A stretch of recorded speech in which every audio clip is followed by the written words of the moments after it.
All right, I actually don't even know how to do this. I've never done this before. I like how in this series, they just jump into it. They don't wait to build up, oh, look, Chucky is in his room now, you know? They actually just, there's Chucky, he gets Chucky. And then there's a part where the knife goes missing and you assume Chucky took it, and this lady is like, someone took the butcher's knife. You would not think it's the kid that just haggled $10 off of your doll. You don't think that he's like, you know what, maybe I'll steal the knife too? And in the background, I can't help but notice the GO train is going by. This is set in Jersey. The GO train is Government of Ontario Transit. I can't speak properly. In this establishing shot where they're establishing this happening in Jersey, there's the CIBC, the Canadian Bank of Commerce, Toronto District Bank. Is it Toronto District? Am I getting English right? I'm a complete dumbass. It's Toronto Dominion Bank. There's a Toronto Dominion Bank, there's the Royal Bank of Canada, and there's a Shoppers Drug Mart. Am I misseeing this? I swear there's a Shoppers Drug Mart right there. It's set in Jersey in the US, but it's obviously in like Ontario. It was pointed out to me by my brother. They don't care that it looks like Canada. A lot of people from the US won't even notice. I guess they can get away with it. It's just kind of weird that right as he's holding Charles Lee Ray, he's learning about Charles Lee Ray. Another weird thing is this kid pulls out a knife. He's used to this, doing this every day. Pulls out a knife, looks at the knife and says, let's see what you're really made of. What are you expecting to find? It's plastic. It is meant, obviously, to have the buildup of, oh, this kid's getting ready to cut him up, but he doesn't know. Chucky's gonna cut him up, you know what I mean? It's one of those things. So I misread this. I don't know why I thought the father was an asshole. His son is the douchebag. If this was my cousin, I'd beat him up every day of his life. You know? Who makes fun of someone who's like, aren't you gay? You want to join the Boy Scouts? They allow gays now. It's okay to be gay. You know, he's gay. Gay. It's okay. Who gives a fuck, bro? Relax. And he's like, oh, well, then what's a Boy Scout, bro? You're making fun of me, but you're a Boy Scout. What is it? What are you talking about? The Boy Scouts have 23 confirmed kills in Vietnam and Saudi Arabia. You know what I mean? I just really don't like this character. They made him unlikable, and the actor plays an unlikable character very well. When he says he doesn't know what he wants, he's 13. And the kid says, I'm 14. It just shows the disconnect they have. The father's trying to say, this kid does not know what he wants. He's a little boy. He doesn't understand. While the son is like, you don't understand me. I don't know. I'm probably reading too deep into this. That's just what I gathered from it. So the dad is mad that his son is gay and breaks his art. Fucking asshole.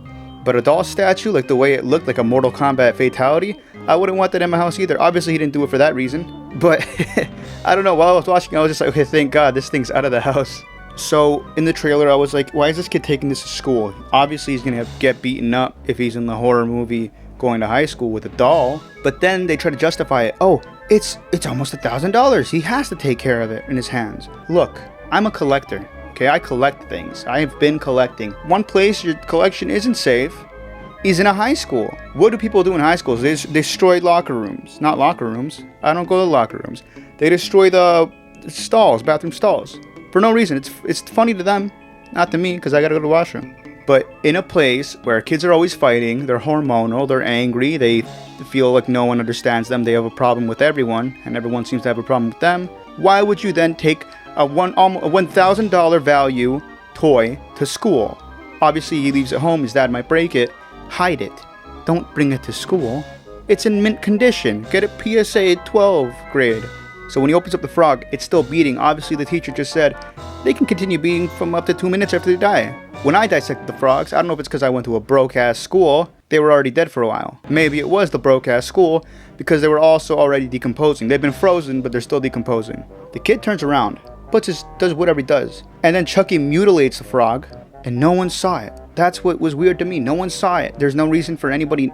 Maybe they're too focused on the word. I would have seen if a doll moved. So I can't say too much sometimes because copyright, they'll be like, bro, you used too much of this footage. They can basically watch this and not watch the show. So I'm trying to make it so that you guys still have to go and watch the show. As you should. They need more viewers, more seasons, more Chucky. If I were that kid, I would have went off already. This asshole won't shut up behind him, keeps on saying things. So thank God the teacher says something. Pussy. Oliver, mind your fucking business. But I think they purposely made it so that the audience gets a little attached to this character, so that when she's left alone with the doll, they're like, oh, what's gonna happen? What's gonna happen? Because, you know, in the other one. That's why it's so good and satisfying that Chucky posts up in front of the door like, do something. What are you gonna do? You're not gonna do anything. Shut up. She's on that, is it real type deal. I like that. I like that Chucky scares him. So he has a problem with this kid because the kid is like, I want to do a story on bullying. Bullying is a crime. Obviously, he's emotionally attached to what's going on. And he's like, you think I'm the poster boy for losers?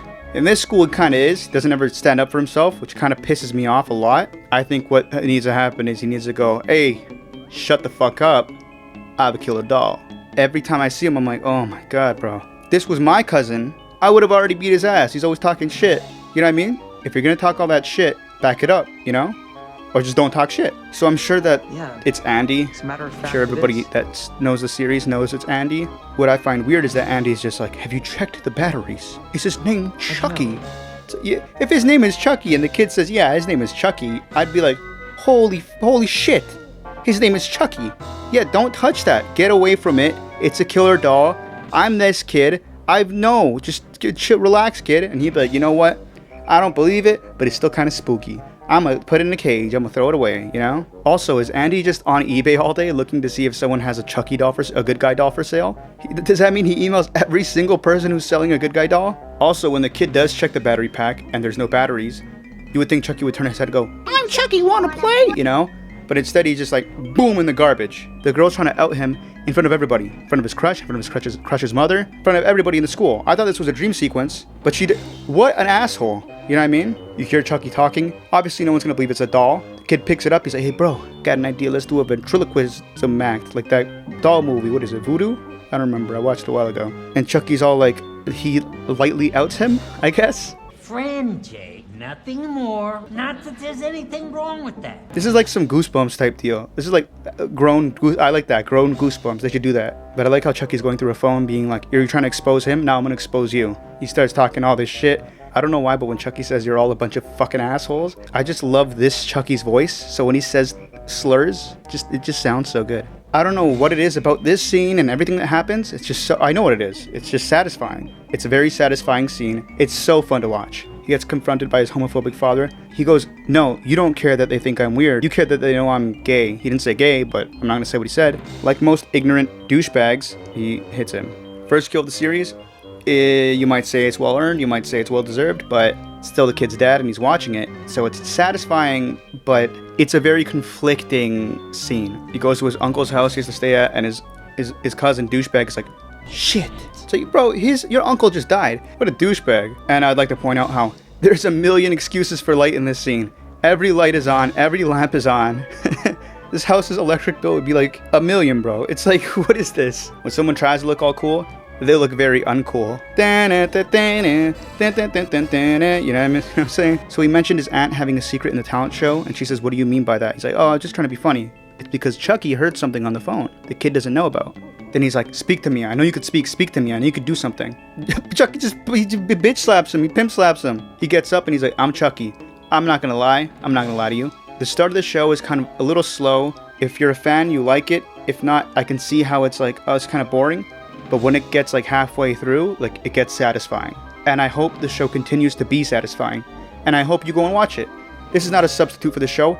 The runtime of this video is what? I don't even know. I didn't even edit yet. But this show is like 46 minutes. Look at how much I didn't say. I purposely left stuff out so you'd still have to go and watch it. Not just for copyright, but because this show deserves an audience. It deserves to have the viewership to justify a season 2 or 3 or however long it is. Having a show is like having a movie and so much more. You can tell a bigger story because you have more time. Hopefully no copyright problems.